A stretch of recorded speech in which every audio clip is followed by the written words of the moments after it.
هو مين ترافيس سكوت؟ وليه حصل هجوم على اقامه حفلته في مصر؟ طب ليه الاهرامات بالذات اللي هيعمل فيها الحفله بتاعته؟ وهل هو من عبده الشيطان فعلا؟ وايه علاقته بالماسونيه؟ جاك بيرمون اتولد يوم 30 ابريل عام 1991 والمعروف باسمه المسرحي ترافيس سكوت، وتم ترشيحه لجوائز كتير جدا، ومش دي مشكلتنا ولا ده اللي جايين نتكلم عليه. ايه بقى غرايب ترافيس سكوت؟ جامايكا. اهلا يا ماما. طب كويس، انا بطمن عليك احسن يقولوا لي في مطر في اثيوبيا.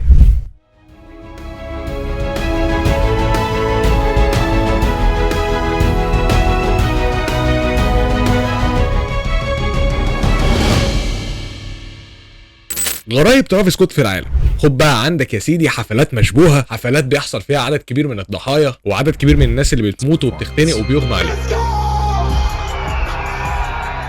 يعني عندك مثلا في سنه 2015 في مهرجان لولا بلوزا قبضوا عليه بسبب سلوكه المشاغب وتحريض الجمهور على تجاهل الامن. خد مثلا عندك في نوفمبر سنه 2021 حصلت حاله من الشغب الجماعي ادت لوفاه 10 اشخاص واصابه المئات. طيب هو ليه بيحصل كده في حفلاته؟ وهو هيستفيد ايه؟ وايه علاقته بالماسونيه؟ ويا ترى هو من عبده الشيطان ولا لا؟ وقبل ما اكمل كلامي عن مغني الراب ترافيس سكوت خليني اعرفك الاول ايه هي الماسونيه ومين هم عبده الشيطان وايه اللي بيعملوه. مبدئيا كده في اختلافات كتير جدا على تحديد اول ظهور لعبده الشيطان في العالم. يعني في ناس بتقول لك ان المؤسس الحقيقي لعبده الشيطان هو اليهودي انطوان لافي في عام 1966، والغريبه انه انتحر هو وكل اتباعه، وكان دايما بيقنعهم ان السعاده اللي مستنياهم اكبر بكتير، وكان دايما بيردد انه ذاهب ليعربد في الجحيم. وفي مصادر تانية بتقول ان مفهوم عبده الشيطان ده ظهر في اوروبا في القرون الوسطى مع إليستر كراولي سنه 1900 ميلاديه، ومن وقتها لحد موته سنه 1947 بدا كراولي ينشر تعليمه ومبادئه في بلاد كتير جدا لحد ما مات بسبب المخدرات، وحدد لاتباعه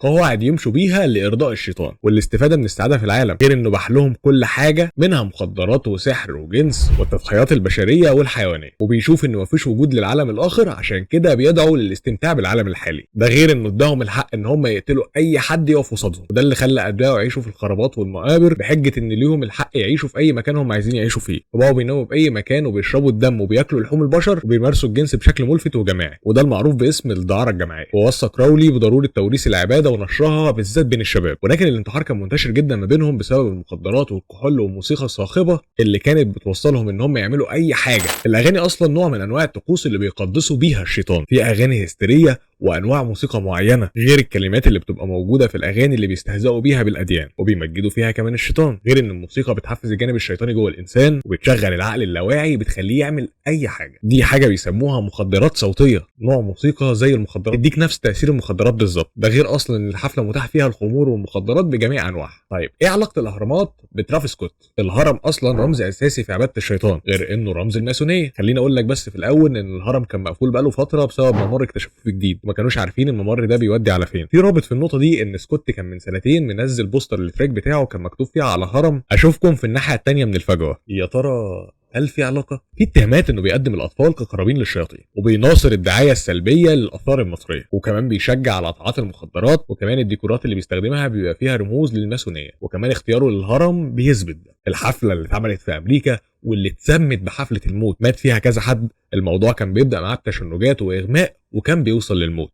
الغريب انه ما وقفش الحفله ولا اهتم للناس اللي بتصرخ ولا وقف الاغاني، هو لما وقفها بالظبط لكام ثانيه عشان يقول شيلوا الجثه اللي اترمت هنا وكمل غنى عادي خالص. ده غير عربيات الاسعاف اللي الناس اصلا وقفتها ومنعتها انها تخش الحفله، والموضوع خلص باصابات ووفيات بتوصل ل 10 اشخاص. وكمان قالوا ان الناس اللي ماتت دي ماتت بسبب الاندفاع الشديد في الحفله، وان ده كان خطا في التنظيم وطلع منها زي الشعره من العجين. فهل ممكن يكون ترافيس سكوت من عبده الشيطان وكمان مكانته كبيره بينهم؟ وهل فعلا هو بيساعدهم ان هم يعملوا الطقوس دي بالذات جوه مصر في حفله يوم 28/7؟ وهل ممكن الحفله دي تعدي على خير؟ محدش يعرف. ومن فتره كده طلع اشاعات ان الحفله اتلغت من نقابه المهنه الموسيقيه. طبعا طلع ترافيس سكوت ومدير اعماله نفوا الكلام ده كله، واللي اكد على كلامهم نقيب المهنه الموسيقيه مصطفى كامل. لجنه العمل منوط بيها اصدار التراخيص، لما كلموني يلا نرخص، رخصنا. لما جاني تليفون يقولوا لي ان في شركه من الشركات المعتاده الترخيص من داخل نقابه المهنه الموسيقيه جايين بيرخصوا حفل. لما اتصلوا بيا فقلت لهم طب يا جماعه تمام، في حاجه في مشكله؟ قالوا لا مفيش مشكله،